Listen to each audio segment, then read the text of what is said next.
श्री स्वामी समर्थ. 13 ऑगस्टपासून आपला श्रावण महिना चालू होतो. हा श्रावण महिना अत्यंत पवित्र मानला जातो आणि हा महिना महादेवांना समर्पित असतो.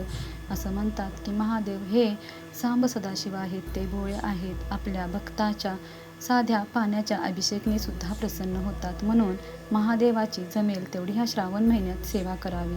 महामृत्युंजय मंत्र ओम नमः शिवाय किंवा नमः शिवाय ओम ह्या मंत्राचा जास्तीत जास्त जप करावा आणि त्याहून उच्च कोटीची सेवा म्हणजे आपल्या घरात असणाऱ्या महादेवाच्या पिंडीवर शिवमहिम स्तोत्र किंवा रुद्राध्याय म्हणत म्हणत पाण्याचा जलाभिषेक करायचा असतो. आणि हे तीर्थ घरातील सर्वांनी घ्यावे. आपल्या घरात जर हट्टी मुलं असतील तर त्यांचा हट्टीपणा कमी होतो. जर व्यसनाधीन व्यक्ती असेल तर ती व्यक्ती व्यसनाधीन होते. म्हणून ही सेवा आवर्जून करावी.